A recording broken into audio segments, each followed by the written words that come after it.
All right. So like I said, hello. My name is Sophia Prater. I am the host of the OOUX Happy Hour. Welcome to everybody. And I would first, before I introduce the speakers, I would like to introduce, we have co-hosts now, which is wonderful. So I'm going to hand it off. I'm going to hand it off to you first. Imogen, can you introduce yourself a little bit to everybody and tell them what's up? I can. Hello. It's very late for me, so apologies, because I'm in London time, so it's way past my bedtime. If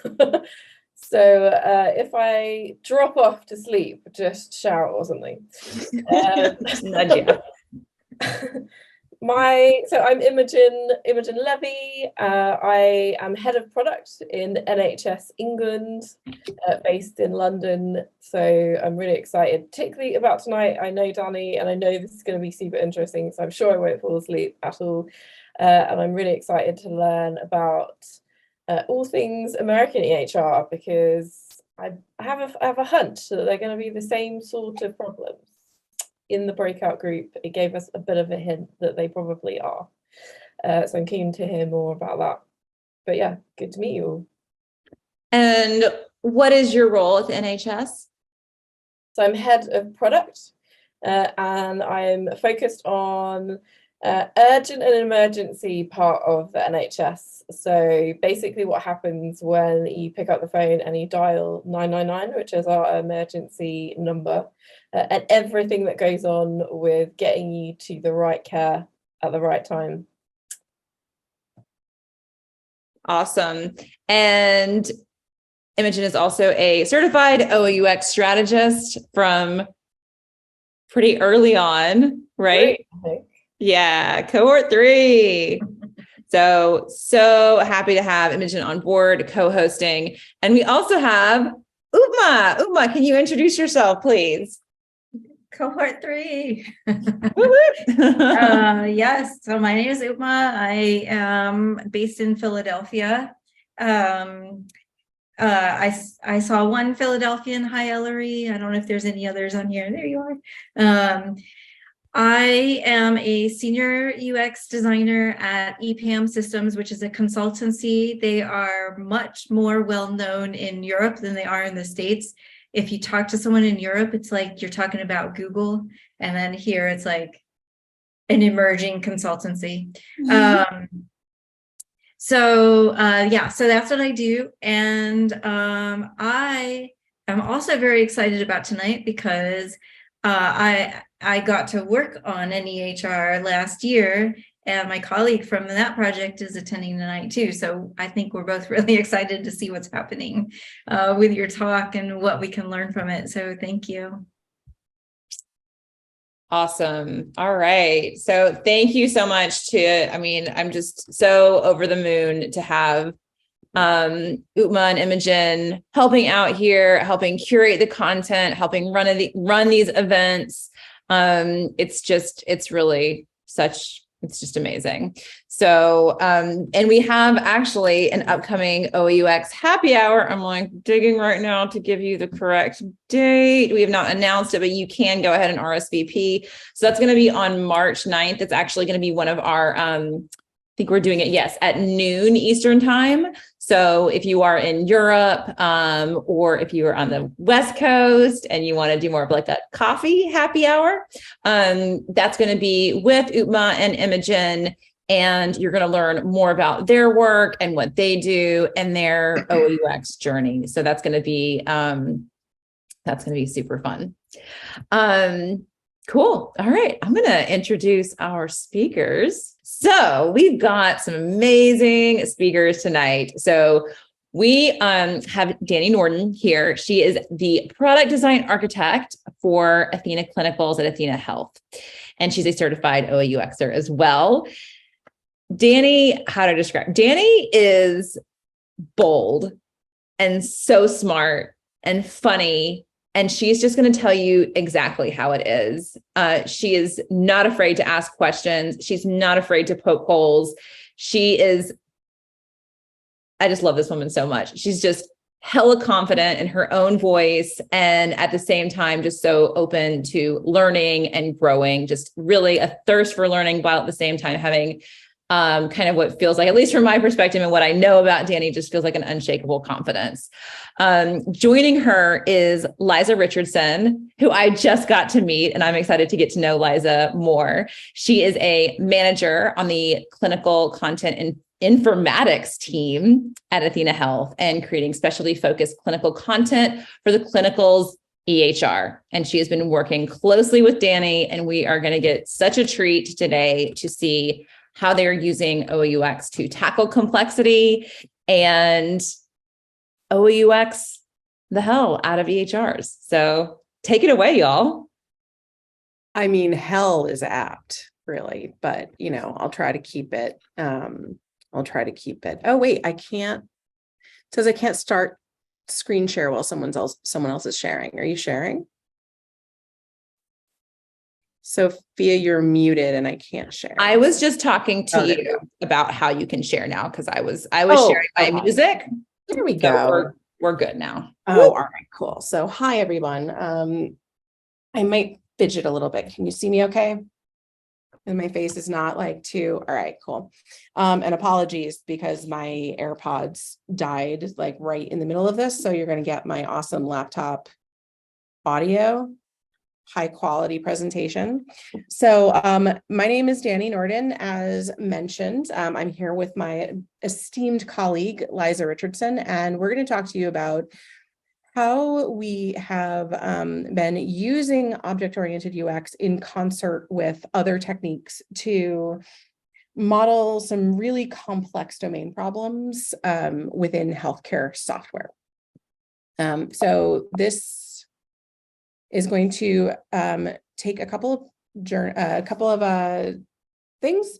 We're going to start with a little bit about our journey, specifically Athena Health's journey with object-oriented UX. And then we're going to share a handful of projects and some of the particular lessons learned from those projects. And hopefully that will give you a couple of really interesting key takeaways that I have on a lovely slide. And then we will finish up with Q&A.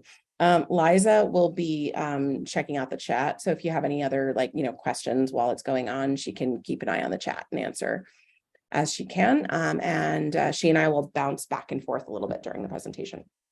So let's start with just very quick intro to who we are. So as I mentioned, I am Dani Nordin. The folks you see here are my two adorable kids and my mommy at my best friend's wedding last year. My husband is unpictured over on the side. I think he was getting more cake at that point. I am the product design architect for Athena Health in the clinical's EHR. What that basically means is I do a lot of really big, overarching, forward-looking discovery work and often definition work as well. So a lot of, if you think of that sort of classic double diamond where you've got the left side is discover and define, and then you've got the, I don't know, those other twos that I don't do anymore. I am mostly in the discover and define space. And so I sort of help teams make sense of ridiculous complexity, which is a good reason why I'm talking to you today. Liza, do you want to take a quick moment to introduce yourself? First off, Dani, you have such a better photo than I do. I don't know why I chose such a polished professional photo. But hi, everyone. My name is Liza Richardson. I'm a clinical content manager at Athena. A little bit of backstory. So when I first started at Athena, I started in our virtual onboarding team. So I was there for about 9 years. And I was in all different roles, but to really summarize where a majority of my work was done is I spent a significant amount of time onboarding our virtual clients. Onboarding our clients in a virtual format. And so I helped with the smaller practices that were 1 to 6 docs, and I trained them essentially on our software for all of implementation, which that time frame really varied. I'd say it was anywhere from about 8 to 12 weeks. Then they'd go live on the product. And then I would support them post live for about 6 to 7 weeks. So I have a lot of customer experience and also a lot of product knowledge, and have heard a ton of feedback from our clients. And in, I think it was 2021, I transitioned over to the clinical content team, and have been able to take a lot of that customer experience and apply it to my role, and I've enjoyed it tremendously. And I think that sums it up. I feel like I could say so much more, but I'm going to wait for the other slide. You'll have the opportunity. The other thing she's not saying is she basically came back from maternity leave and got stuck with me, helping, helping me create a gold standard for configuration and content for a given specialty. We'll talk a little bit about that project towards the end, but I wanted to talk a little bit first about how we got started with object-oriented UX. So if you're like me, time doesn't mean much of anything. So I don't know exactly when it was, but it was roughly 2 years ago or thereabouts. I was what's called a zone lead. So I was managing a design team here in clinicals in one of our zones. And one of my designers was working on a project for the medication list. And she started using this like really interesting approach that she described as object-oriented UX. I'm like, oh, this is interesting. Tell me what this is. And I became so intrigued by it that even though I was more managing design, I wasn't executing on design. I was like, this is pretty interesting.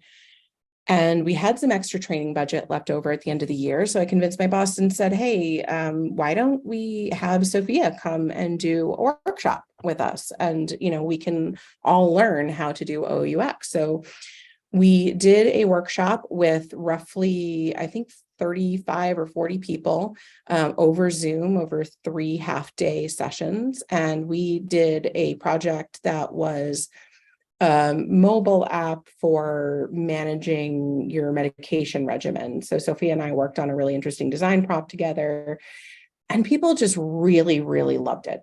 They thought that this was the coolest thing ever, and I can't wait to use it. So much so that in the following year, in the last 2 years, 7 Athenistas, including myself, got certified in OOUX. I led 6 Athenistas last year through the self-paced certification course while I was getting my certification.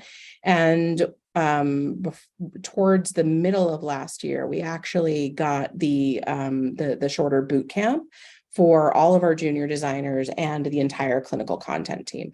The clinical content team, which Liza can probably explain in more detail at another time, is they're basically the ones who create all of the content that clients can use when they are documenting things in the EHR. So it's essentially all of our content defaults.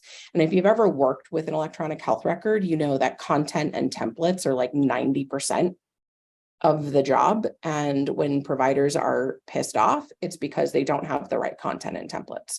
And so that's what we have been working on a lot over the last few years. And so basically my pitch to the leadership in clinical content was like, look, hey, most of what you have to do is structured content in some way, shape, or form. This is going to help you do that. And so they got trained up on it, and it's been overall going really well. But as I stepped into the product design architect role last year from the management role, and I started working on these incredibly deep organization-wide problems, we started to see that the level of complexity that we were dealing with was starting to get overwhelming. And the maps that we were coming up with, as an example, this is a map for an ambulatory surgical center product that I was helping to define, where we ended up having 9 or 10 different objects, and each of them could have anywhere from like 50 to 70 attributes. And this is just literally trying to unpack a surgery order, like one surgery order, and trying to map that out. to help our clinical content team basically refine what are the questions that should actually be on this order. And so I started realizing that when we're working in healthcare IT, just mapping objects and their attributes is not that straightforward, and it sometimes isn't even that helpful.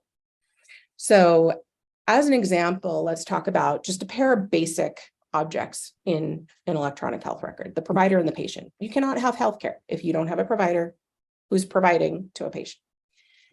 Well, patient, this is the patient's quick view in Athena. This is a page that is visited by almost everyone in Athena. It is largely for front desk and billers and people working authorizations to find out, do we have the right number on file for this person? We have their insurance card? What's their address? What appointments do they have upcoming? And it's a very, very dense page. I'll also just remind you that I did say the words quick and view together when I introduced this page, and we just stopped scrolling. If we then go to clinicals and we look at the actual care that we've delivered to this patient, what we see is there's all of these other objects here. There's allergies, there's medications, there's vaccines, and all of this other stuff that is all still connected to patients. So how do you even begin to map out all of the attributes of this, right? If we then move to another aspect, another critical aspect of EHR, the order. Basically, all healthcare is delivered in orders, right? So if I go and say, all right, doc, I'm sorry, I've been having some really bad pain in my knee. Well, they're going to order an x-ray. They're probably going to give you a steroid injection that's going to be in order. They're also going to order a referral to physical therapy and probably send you home with a prescription. All of that is orders. And so if you look at just mapping the relationships on an order, you've got one provider who placed the order and one patient the order is for, right? Seems simple enough. But if this patient is pediatric, or if they are geriatric and they have a caregiver, or they are part of a chronic care management arrangement and they have a care manager, there's a whole other human that is ultimately responsible for this patient's care and has to sign off on it and approve it. And so now we have this new object, which for the sake of argument, I'll call the caregiver of the family, right? Then we have the provider who's actually going to fulfill this order. Now you could make the argument, and I did quite passionately until I learned better, that this provider is actually the same as the same object as the provider who placed the order. Right? So it might be different humans, but it's still ultimately a human who's providing care. Now, that would be totally logical. Unfortunately, that is not the case, because when it comes to that order being placed initially, the provider it's going to is, depending on the order, could be a pharmacy. It could be the PACS machine down the X-ray machine down the hall. It could be any number of things. It could be, but it is very rarely a single human who this is going to fill the order. So as I mentioned, the physical therapy referral for my knee, right? They're not going to send it to Joe Smith Physical Therapist. They're going to send it to Smith Physical Therapy Associates. And then when it gets there, they're going to figure out which human is going to help me with my knee, right? So now we have this entirely new thing again. Is this a practice? Is this a facility? What do we want to call this? Finally, every order needs to have some kind of result, right? The person who placed the order needs to understand what was the outcome of that order. And so that gives us result, which is another really important object in an EHR system. If you go into result, well, there's one order it's connected to, so that's useful. But then there's this many types of orders, and I'm probably missing a few. And depending on the type of order, you get an entirely different type of result with entirely different attributes. I'm not even going to get into, I've been spending a ridiculous amount of time with orthopedists lately. I'm not even going to get into the fresh hell that is surgery orders, because that's also another branching off. So as we started looking through this, it became really clear that the way that we had learned OOUX and we're trying to apply it was not working. We had to figure out some way of adapting this process so that it would work with the types of complexity that we had to deal with. So the first project where we got to try this out was actually in the domain of work management. Now, Maria Garcia is on this call. She and I are the ones who actually worked on this project together. The point of this was to create a common framework that we could use across different product areas to define and optimize work management functionality, right? Business processes. This is important because the majority of healthcare exists as teams, right? It's not just one person. With authorization, as an example, you might have a team of 4 who does authorizations, and you have to figure out who gets which one. Surgery is very largely a team sport. There is a coordinator, there are techs, there are all of these things. And so a large part of our work ends up being figuring out what this stuff is and where it should go. So when we started digging into the problem, the first thing we realized was actually there wasn't just object. There were multiple types or classes of objects that we could see. And it was important to have those multiple types and classes of objects because it represented a distinct hierarchy in the system.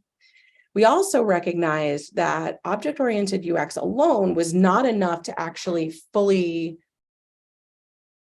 go down how a piece of work moves through the stages, right? So we needed something else to help us figure out how to handle things like status, workflow, what does something look like as it's breaking out during the stages.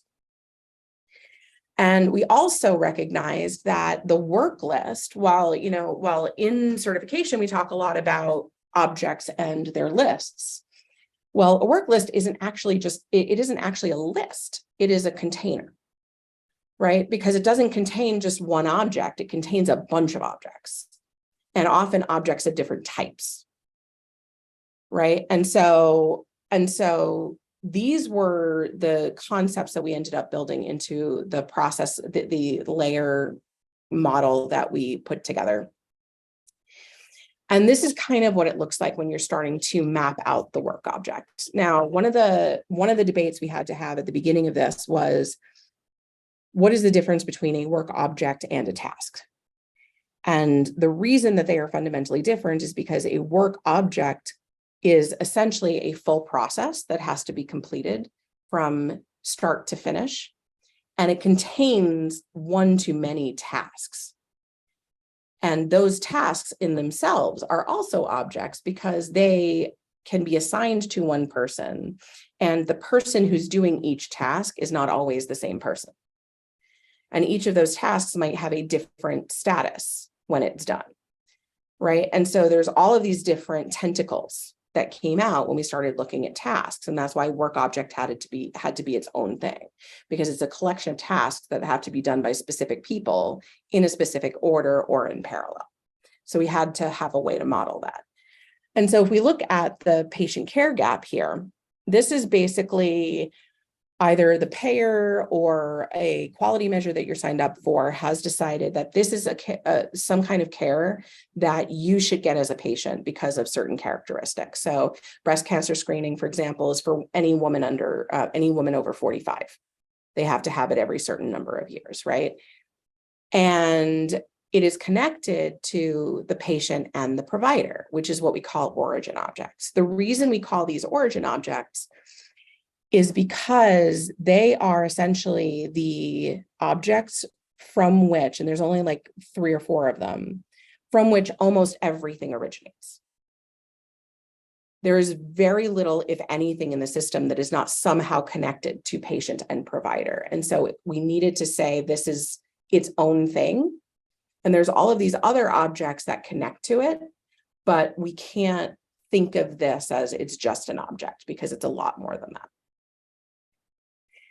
When we started looking at how do we actually describe these workflows, what we found was the CTA model, if we adapted that so it was a bit more of a matrix where you're literally breaking down what steps need to happen, who's going to do those steps, and what is actually the status when this is complete. That actually worked really nicely for starting to at least think out the process. And then Maria introduced us to BPMN, which is this modeling notation you see here. It's basically a standardized way of drawing workflow diagrams. And what's nice about it is that most people can figure out how this diagram goes, but also there is software that will take this diagram and turn it into code, which is, I still don't understand how that works, but she's assured me that it does. So we realized through this whole process that we had been treating object-oriented UX like a boot camp, right? Like, this is the way that thou shalt do it, and you do it in this order, and you do it this way, and all of it is going to work. And actually, it's much more like a recipe. And if you cook like I cook, you know that recipes are mild suggestions. And they help you figure out things like how long you should cook something or what temperature you should start at. They're not necessarily, I'm going to follow this to the letter to get this particular result. Unless, of course, I'm baking. Don't hate me. So it's okay when you are dealing with OOUX to add and remove ingredients as you need to, depending on what it is you're trying to actually achieve. Because the thing that to me was really beautiful about approaching this from an object-oriented perspective is when you're able to think of things like objects and talk about them as objects and their relationships to one another, it helps you and the group make sense of things before you even start talking about what to build. Which brings me to the next project, which was behavioral health. Now, with behavioral health, we were focused on, this came out of some research I did at a time previous to this. And I worked with one of our designers in clinicals, Kayla Huddle, to work on this. And basically, we wanted to give behavioral health providers the ability to document, share, and update a treatment plan for their patients. This is really important for behavioral health providers, not just to track and sort of understand the patient's care, but also for accreditation and for regulatory reasons, right? So they need to be able to say, okay, they're dealing with this set of issues. This is what we're doing to help that. And so I worked with Kayla. This was around the time that we had folks learning OOUX last year, and folks were going through this sort of 6-week course. And she and I worked together on this really great and very useful object map. It was her first time doing it. She did great at it. And then we wanted to validate it with our user group for behavioral health. And we were very excited about it, but I wanted to talk to a couple of our internal subject matter experts first to, just figure out what questions to ask. And both of them basically said, I don't know what the hell I'm looking at. And so we had to step back for a moment. We did realize during those conversations that as we zoomed into specific parts of the object map that we had some questions about, then they could actually have some really useful conversations with us and start talking about how these different things related to one another. So what we did was we broke it down. And we said, all right, what are the things that we actually need to know? And we realized that we needed to know, are these even the right objects? And how do they relate to each other? And how do they relate to the patient's chart or the visit that they're in right now? And what actions are providers actually going to need to take? The other thing that we needed to know was signatures are something we heard from clients incredibly important in treatment plans. Okay, great. How are you expecting to get that signature? Is it something that you have to send them electronically and get back? Is it something, right? Is the signature something that you have as a button on the page, or is it something that actually occurs through a different action like share and print?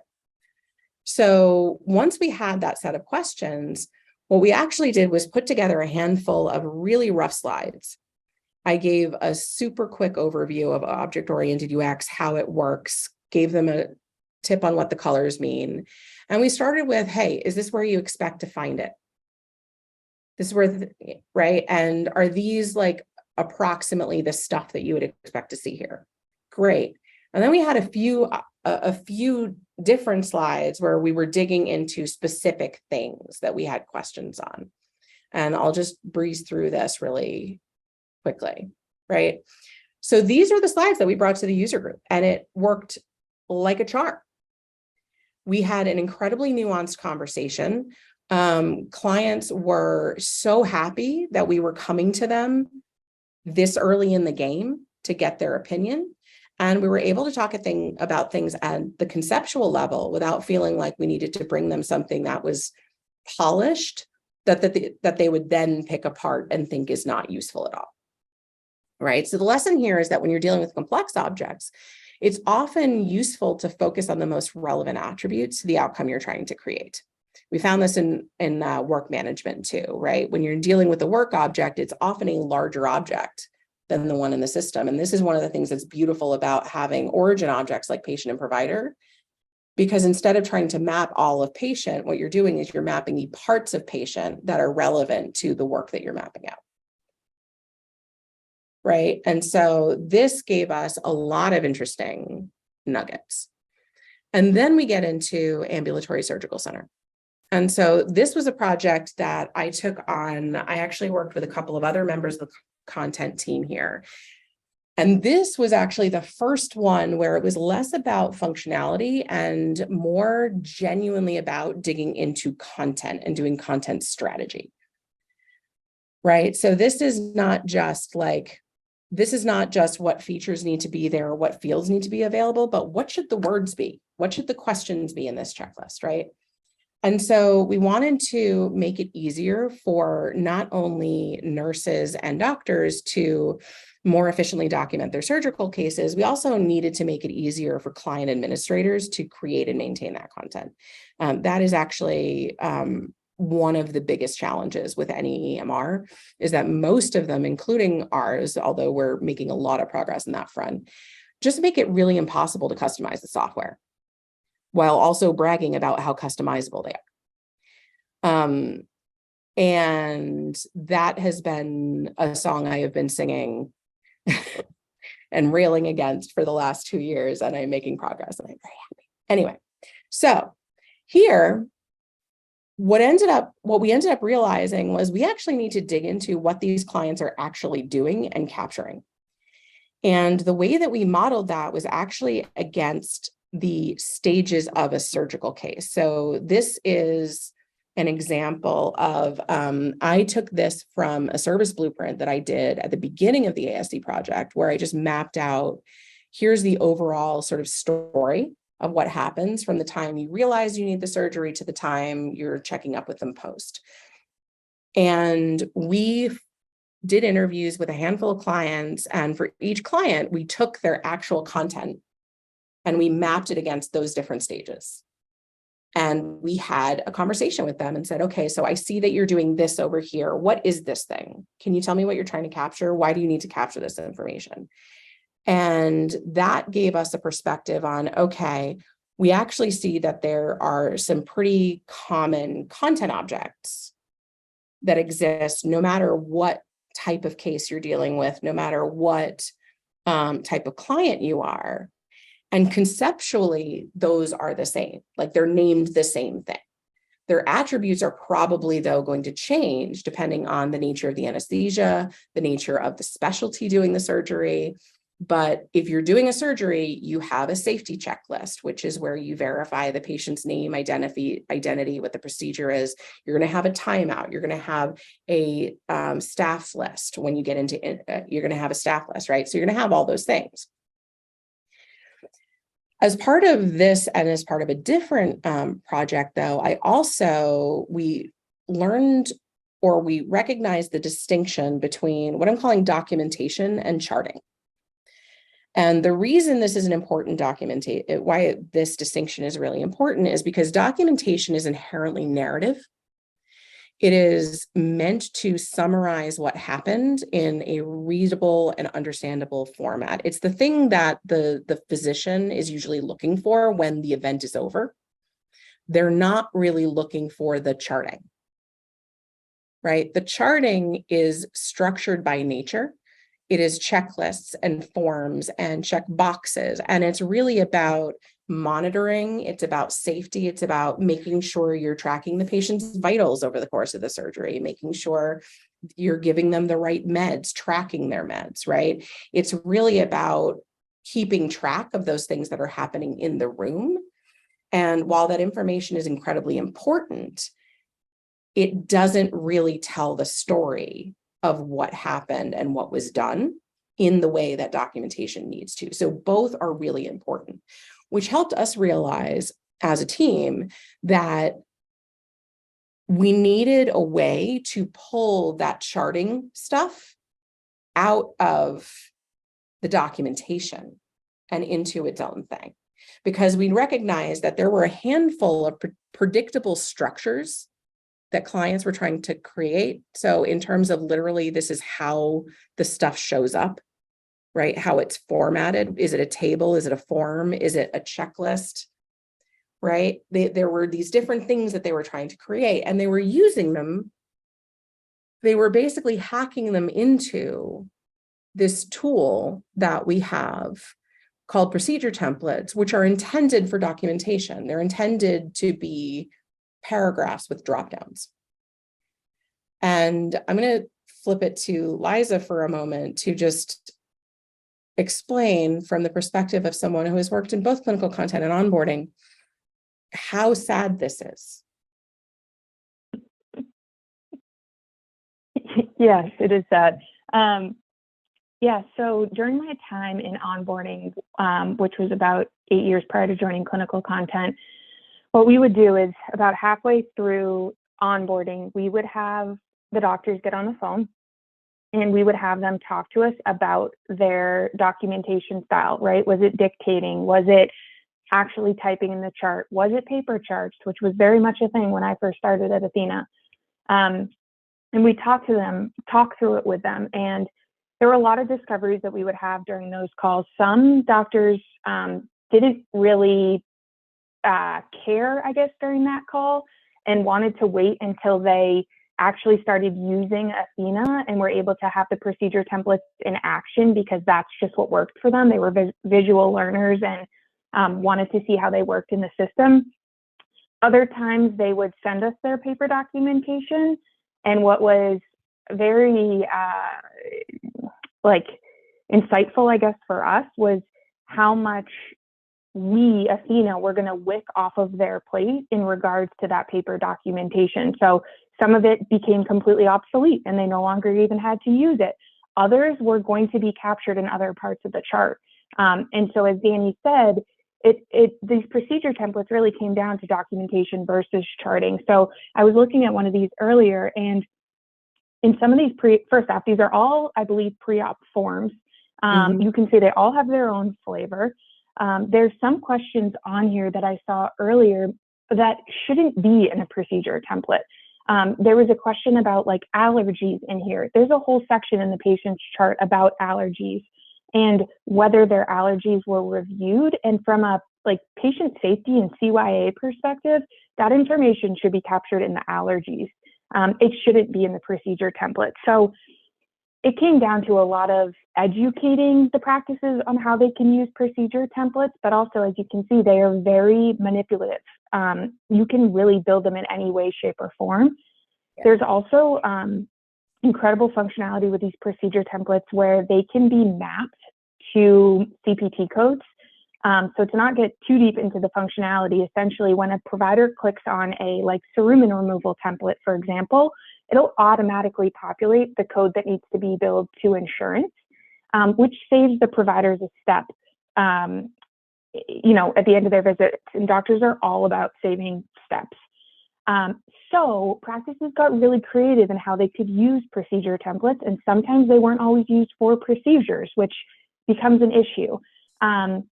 So all that to say, it was an aha moment for Dani and I and a lot of other people at Athena, where we really had to be more strategic and thoughtful about these procedure templates, and hence the work that we took on, and we'll speak to it in just a minute.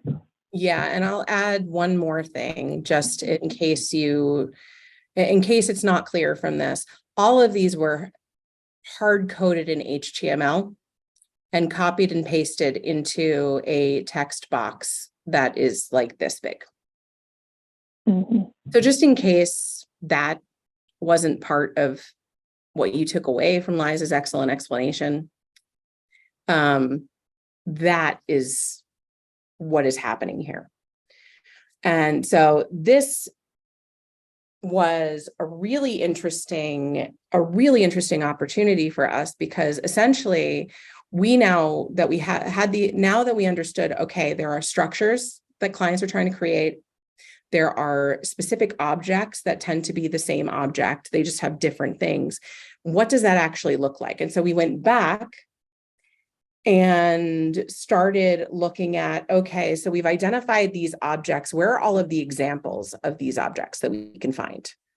And we mapped them again against the stages of the case. And we started actually to capture specifics around not just the attributes, but what are the concepts that they're trying to uncover here, right? What is the actual information that they're trying to capture? And that ended up being really, really instructive for us, because it got it out of, it was my first experience realizing, oh, we could probably use this not just for like database fields, but we could probably even use this for like written content. That's interesting. So basically what we learned through this is that if you're able to mix and match OOUX with other techniques, you're going to really supercharge your ability to unpack these complex problems. Because we went right from there into EHR configuration workflows. And here we needed to understand, all right, what types of configuration are just the crappiest that make our clients hurt the most? And in addition to that, we wanted to define and figure out how to deploy what we call a gold standard, which is basically, this is what good looks like. This is how you should be using the system. And it has the right content and the templates and the right features that you need for a complex specialty. So I won't get into like the full piece because there's a whole lot. But as part of this work, I did service blueprinting of our entire on-site onboarding process and broke it down into these steps. And we also identified 4 different layers of configuration. And when I say configuration, I'm actually also talking about clinical content, settings. There's all of these different ways that things get configured. And so we realized that gold, we should be able to give you some defaults. You shouldn't have to do much to them, and they should be good. But that's a very small percentage of overall configuration. The much larger percentage, and where most of our clinical content lives, is in this green area, where we can provide really good defaults, but we actually expect you to change things. Like the goal is to make it easy for you to customize it to what you need, while also giving you a really solid base to work from. And so I ended up mixing this because of, it's a little complicated to explain the specific aha, but basically one of the things that I realized was, in order for us to actually do this effectively, we needed to be able to not just give people, okay, procedure template is the object, here's all your procedure templates, go look. Because that's what we were already doing, and clients were confused and incredibly messed up. So, what we wanted to do was, all right, here is the thing you need to do. You need to deliver aspiration workflows. Here's all of the stuff you need for that. And so we started looking at, okay, if I want to configure aspirations, if I want to do aspirations, what do I need? I need procedure templates. I need to map them to codes. I need to do this, that, the other. And by breaking it out into what workflows are you trying to enable, that ended up making a much easier conversation, and it made it easier for us to manage all of the work, not just from an onboarding perspective, but also for Liza and I to create content. And so we're back to BPMN. This is an example of a workflow, right? This is for any ortho practice. The first thing you're going to do is you're going to go down the hall and get an X-ray. And to do that, you basically have to create three different types of clinical content, and then map them to a fee schedule over 100 instances each. And that's just one workflow.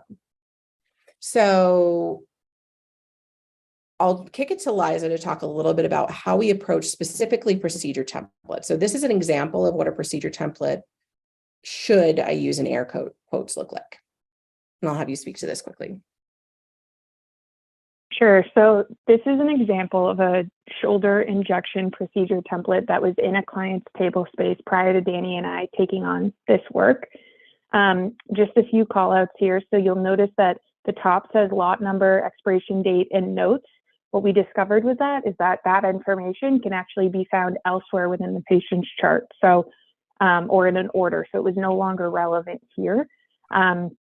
There are a lot of drop downs, and also there's not really any organization to this procedure template. What I'd also like to share is that when we were performing our analysis of procedure templates, my team logged into clients' table spaces. Sorry, Dani, you can actually head to the next slide. My team had logged into, a bunch of clients' table spaces, which is basically a client's own instance of AthenaNet. That's some Athena jargon there.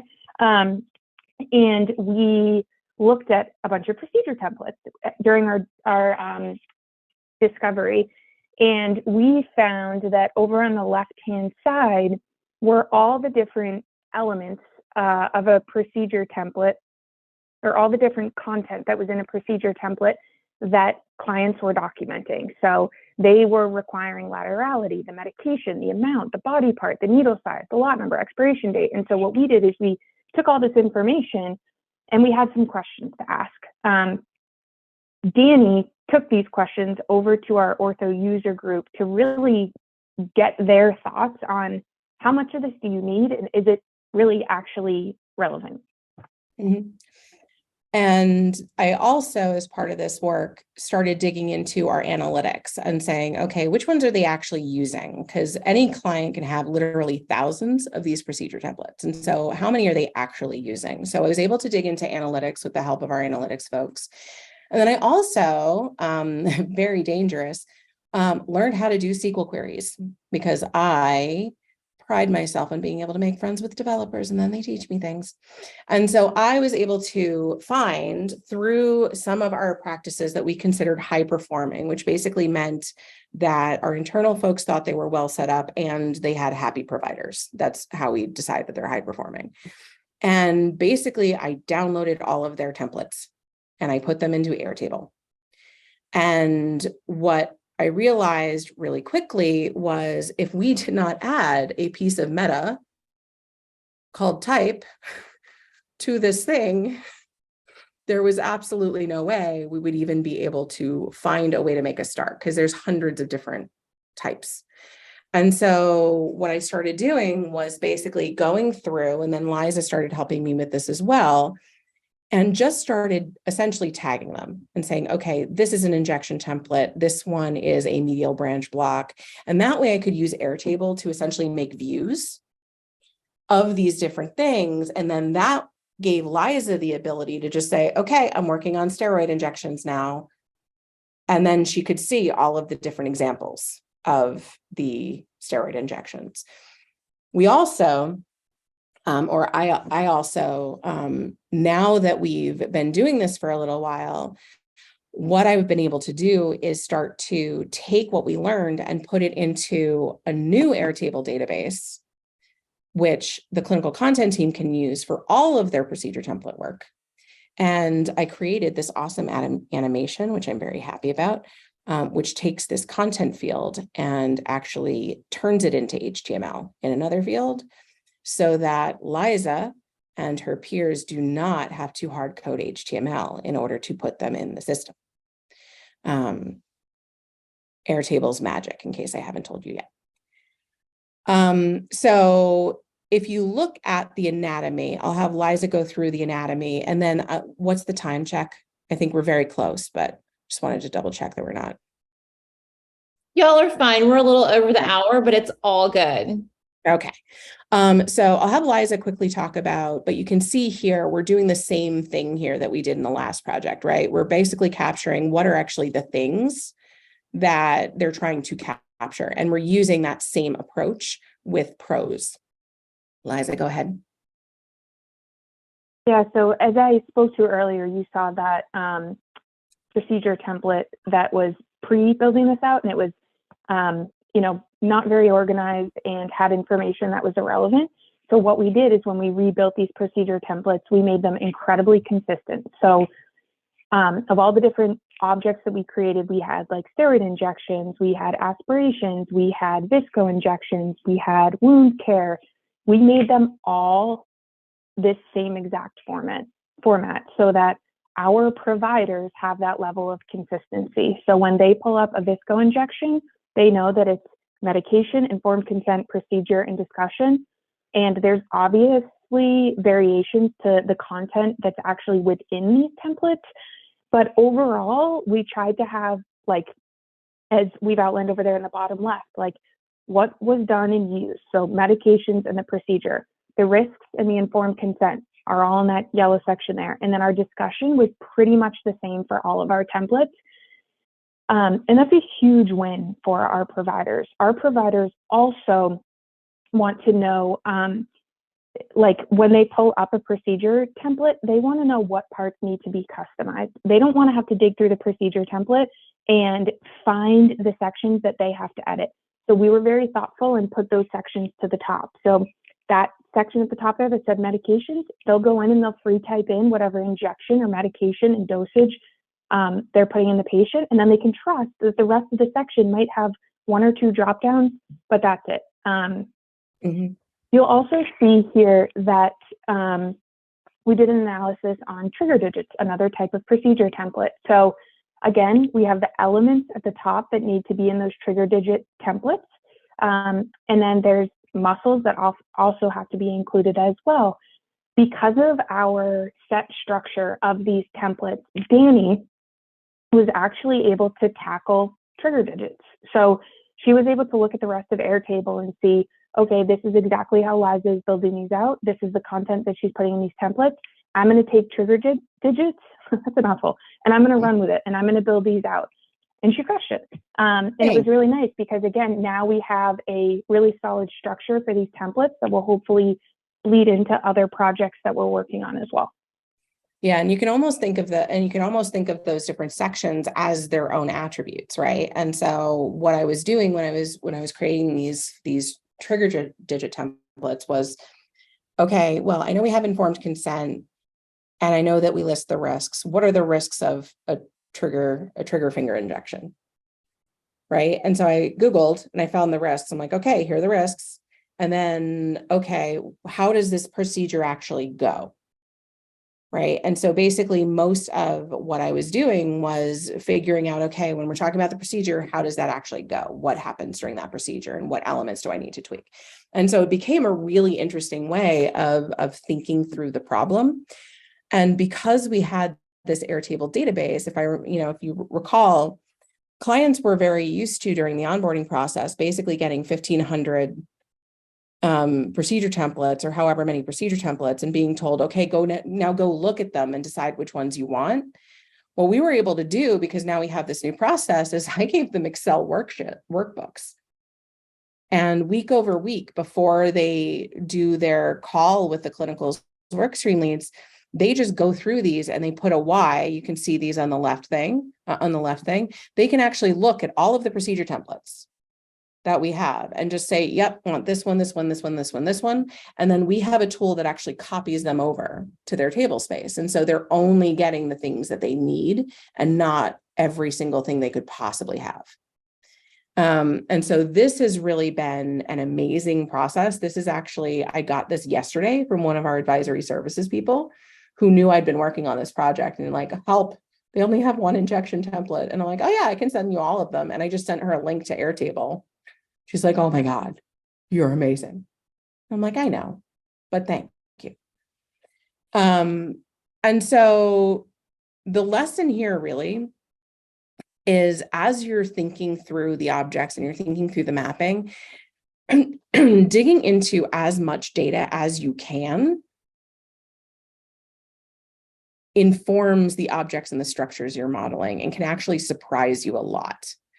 If we had not taken the time with the ASC work to actually see what clients were doing and like literally writing down in the EHR, there's no way we could have understood that there's a distinction between documentation and charting, and that ultimately what they're trying to do is use this unstructured tool to create structured content.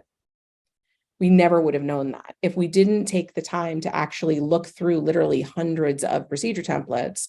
We wouldn't have been able to find the right structure for that narrative. And so that is the general takeaways that we have for you. Hopefully you found this informative and you enjoyed my GIFs, which are like the best part of putting presentations together for me. And we will happily take any Q&A. And thank you for listening to us. Awesome. Thank you so much for putting that together. And let's just, if everybody wants to go off mute for just a second and do a little round of applause for them. Woo! Yay! Yay! Thank you so much. Does anybody, I did not see any questions come into the chat.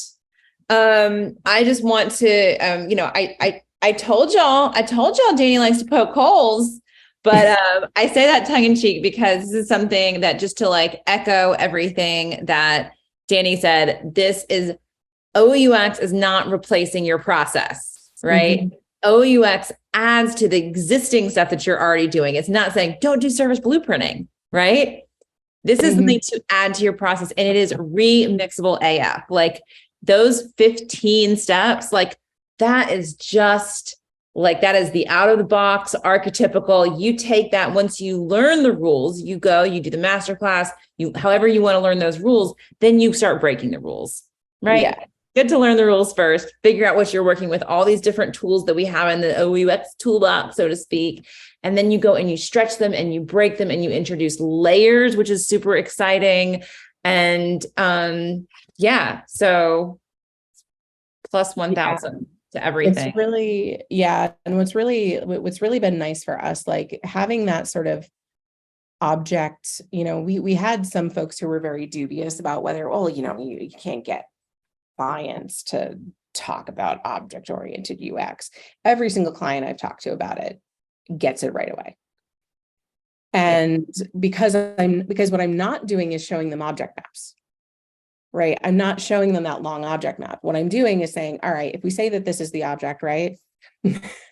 I did this with one of our largest clients because they were complaining about admin pages. I'm like, all right, so let's look at all of these. Tell me, you know, if you think about these are the objects and then, you know, instances, you know, Dani's TAO or Dani's procedure template. What do you need to do to an instance of each of these? And which of these is the absolute most painful for you? Right. And I just laid it out in a mural board. And then I also, at a certain point, just started doing a relationship diagram between the different objects in front of them. And I'm like, oh, am I right that this is what you're talking about? That it should be this, but it's actually this, and that's what's causing the pain. All right, cool. And it really, when you're able to zoom out to here, it becomes so much easier to talk about it. But then in order to really, I think, get the value from it, you need to also be able to dig way down into the weeds. Especially when you're dealing with anything that is complex or really dense. So we do have a question from Ellery, but real quick, I will say that you can show clients object maps. You got to teach them a little bit. We did it today. Elaine and I, we had somebody from the fishing department. We did this for the National Park Service, and we had 0 UX designers in there. We had a graphic designer and like a webmaster. Oh my God, a webmaster, yes. Who knew her stuff, and I knew the 90s was can coming teach back, them, and it's amazing because then they can design things for you with an That's object map. Actually easier to try to do that than get them to like learn how to sketch. Sometimes we try to get our clients or business folks to sketch screens for us and like collaborative sketching and co-designing.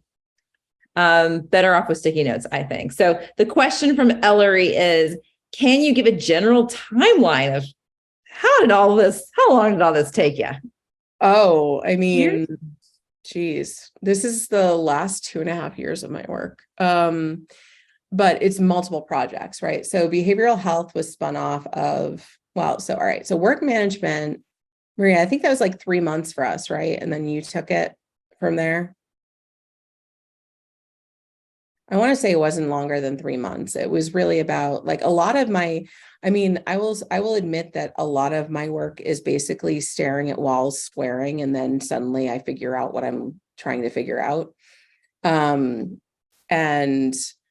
that was very much the gold standard work. I think the gold standard work, the last project I showed was probably the longest, and it's sort of the culmination of a lot of different projects that I've worked on. So almost everything I do starts with like some form of research study, and then I might pick up another piece of it because we have another big problem we're going after in that space like months later, and do another engagement because now teams are working on it. They're trying to execute, but there's this next sort of big boulder they have to go after that they can't figure out. So ASC was like that. It was basically like 3 months of research in 2021, and then another couple months of research in 2022. So the project that I did that I showed was like a few months in 2022. Behavioral health was the same thing. It was 3 months in 2021. And then just a couple of weeks in 2022, because I was helping out a designer who was doing most of the work. Gold standard, I probably spent a solid 3 to 6 months not believing we could do it because configuration was just so broken and awful that it probably took 3 to 6 months for me to finally find the aha of like workflows. Can we get down to the actual things they're trying to enable and map out all the different crap they have to touch in order to do the thing? I also use keystroke modeling in this project to show it's a way of basically calculating how long it takes to do a thing in a given interface. And I was like, look, to make an order set, it takes 2.5 minutes for an order set that is like really simple, like an X-ray. Well, this client has 1,500 of them. This one has 9,952. No. Yes. And so like That's a lot of minutes. It's a lot of minutes. And then also like, part of the when you can get to those moments where you're like, oh, you don't think that this is hard? Let me show you. I do a lot of that. So we have one more question. Leanna, if you're still here, your question is long. Do you want to just go off mute and ask your question? And then before you do that, I am putting in the chat one more time, discount code. So I'm going to start putting discount codes for happy hour to encourage people to come, because you're not going to be in the recording. You won't know it, recording people. So that is in the chat. It's for $100 off, expires tomorrow night for the masterclass. Yeah. So my interpretation of Liana's question is, and I hope I'm pronouncing your name right, it seems like the I think you're pointing to the fact that you need both. You need that sort of zoomed out high level discussion of the thing. And then you also, once you get a sense of like, okay, here's where we're going to go, you want to start diving in.